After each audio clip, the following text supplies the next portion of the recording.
audio documentary based on the real happenings on 19th January 1990. A film was made by Vivek Ranjan Agnihotri called the Kashmir Files. Let's start.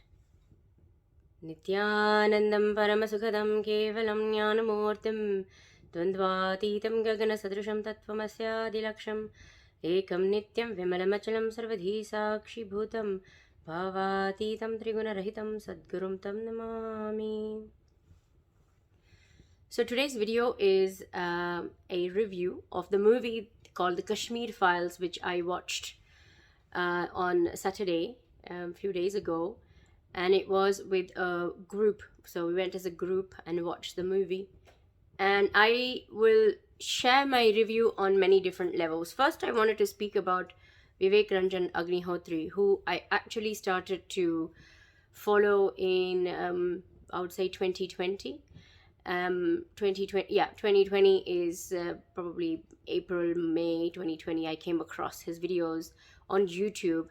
I Am Buddha is his YouTube channel. I believe that's what he has it on. Well, at least the brand I Am Buddha or hashtag I Am Buddha is very much something that I remember clearly.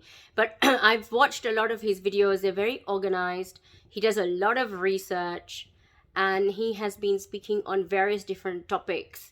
He's talked about Bollywood. He's talked about chimpification, a particular topic which has interested me a lot in terms of how the masses are trained a particular way through media, especially so through movies, etc. And then I've seen others like on urban Naxals. Then he's also made a movie called the Tashkent Files, which is about Lal Bahadur Shastri and whether he was killed or he died of natural causes, etc. There are other movies as well that he's made. He's not a very, mainstream Bollywood type of director. But yeah, so he's made his movies. And he has a YouTube channel as well. What I really enjoyed about his YouTube videos before I saw the Kashmir Files as a movie, as a film, if you like, that he does thorough research. He presents proper backed up statements. He's not just making random statements. They're well thought through. He organizes them well, and then he shares them. So in terms of the Kashmir Files, I wanted to share the review in a similar sort. I'm going to attempt to do it in a similar sort of an organized manner. So technically, in terms of the way I'm not a film expert, or I'm not a expert in any case in terms of the nuances of what a director looks out for, but I do take an interest from not just from a consumer perspective, but also because I'm a creative person. How things are put together interests me. So from that perspective, I'll say from the onset itself of the movie, it is engaging, gripping right from the onset, right from the first scene itself. It had my attention. And the movie is 2 hours and some 50 minutes or so long, almost 3 hours long. And I knew how long the movie is going to be, obviously, because the film ticket says so. And I remember thinking, okay, they should probably, I'm used to having a break. Usually movies have a break. If they're that long, they have a break in between, intermission. And there was a part of me that was thinking, okay, the intermission might happen anytime now. But actually the whole 2 hours and 50 minutes, I didn't need a break. I didn't want a break, and there wasn't a break. And the time just literally flew by. It flew by. I felt like the movie was only an hour long. It was that engaging. From the onset, I would say it had me engaged. The sound effects, the way the music is used, how it's used, when it's used, the eerie silences that they were there, that I felt there were silences. They were all perfectly done to capture the, as if it was happening now, as if we were reliving the whole incident. So that in terms of the actual movie length, Vivek Agnihotri, this is what I would say. There is a lot more, of course, but I really feel that he's done an awesome job of bringing the happenings for the happenings on the 19th of January 1990. January 19th is actually my birthday. So it I was thinking, what was I doing on that day, on my birthday? What was I doing? What was my uh, what was happening in my life when all this was happening in Kashmir? That's one thing. The other is, since I've been initiated by Swamiji, Supreme Pontiff of Hinduism, Sri Nityananda Paramashivam, I don't often cry. But this movie I cried. I was angered at the way Hindus, Kashmiri Pandits have been treated. And I've heard about the kind of massacre that's happened when the Mughals invaded, but it felt like it was history some hundreds of years ago, before the British came to India and had the British Raj, etc. I thought I didn't realize that it was very much prevalent so many decades ago only, and it still is.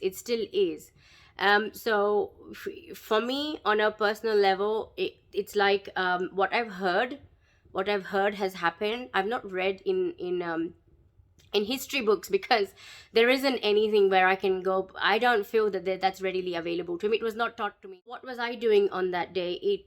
My personal experience is that I felt pained by what had happened. I felt moved to take action, and to see that actually it is the fact that we are not together. All the Hindus don't work together, and there is a certain powerlessness that has creeped into, and I mean, you can see from the characters in the movie actually this powerlessness, that there were officials, there was media, there was a person from the media who was not portraying. He knew very well what was happening. He was on the ground, he was seeing it, but that part was not shared.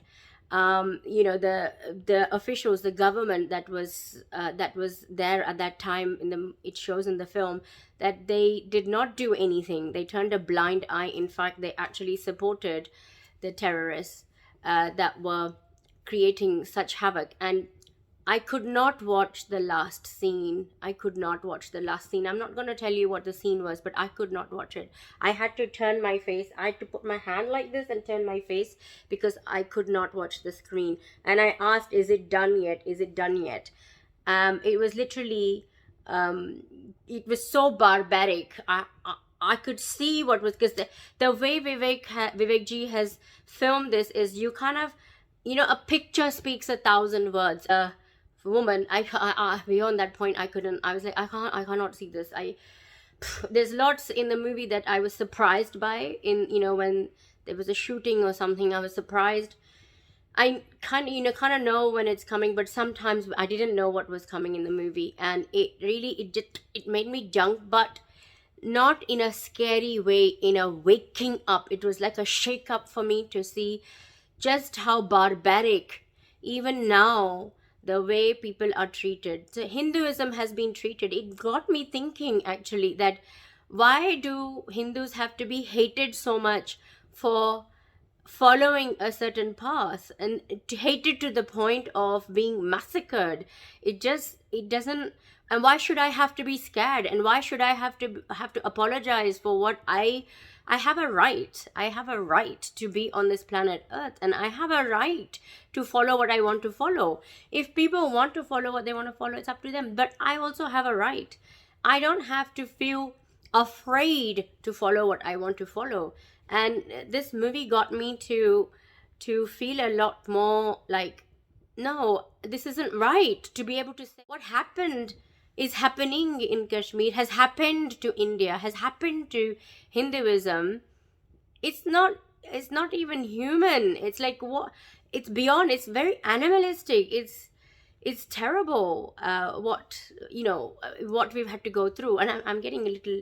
You can see, I'm getting a lot more just thinking about the movie, just thinking about the film, I shouldn't call it a movie, just thinking about the film, it's not just a movie, is what I want to say, that it is much more than that. It is not some entertainment that I went to watch. I specifically wanted to make sure I went and watched it in a cinema, because I wanted to support it monetarily, and I wanted to support Vivek Agnihotri for making this movie and for making many more movies like this.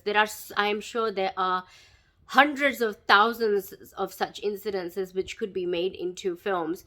And they're kind of film stroke documentary to me. At least that's how I felt, because he brought out all the facts. So I just want to make sure that I've written down a few things that I wanted to cover. So it's the one thing that was mentioned is that whoever controls the media controls the narrative, and that's exactly how it's happened. It shows that the media decided to hide it. Even though it was happening at their doorstep, the person was a Hindu, they were shut down, they were not able to have the courage to express. And this is where I have, hats off to Vivek Agnihotri for making this film, for bringing it to the audiences, for us to see it. The whole thing has been covered up. Then I'm glad he's brought it out, because in a very organized way, in 3 hours, less than 3 hours, I'm able to get up to speed about what has happened to my culture, to what's happened to Hinduism. I'm up to speed. Because what is shown in Kashmir Files is actually a microcosm of what's happened on a bigger level in terms of the whole of Hinduism, what's been happening to gurus, what has happened to the Gurukul, what has happened to the actual structures, the ecosystems, the temples, what has happened to the people, what has happened to the caste system, the whole narrative about the caste system is wrongly set. So everything has been diluted, and this is the way that Hinduism has been attacked on multiple levels.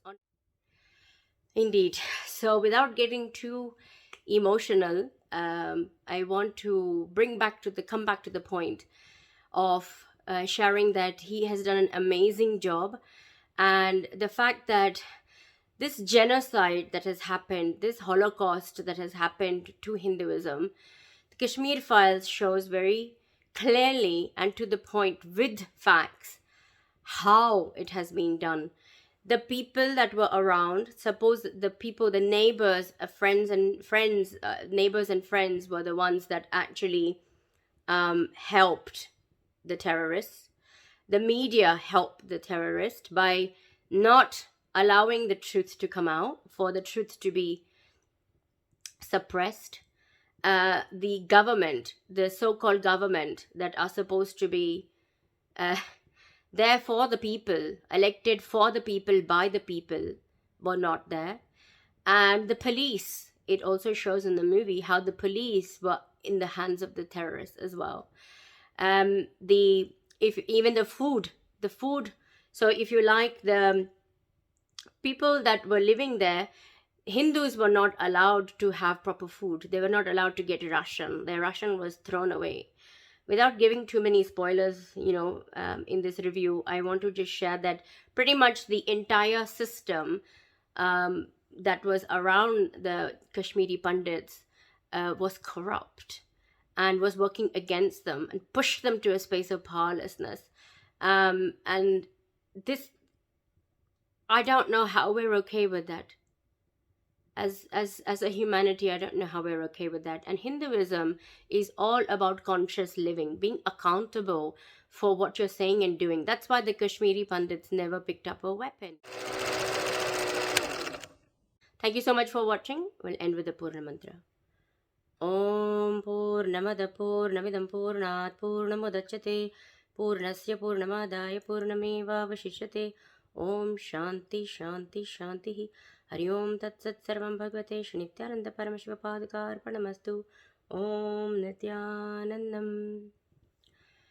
And on a closing note, I will say everybody, doesn't matter what background you come from, it's time to go watch this movie, watch this film, watch this documentary, film stroke documentary, simply because it really does shake right to the core of what it means to even be a human on this planet Earth, and how we are treating each other.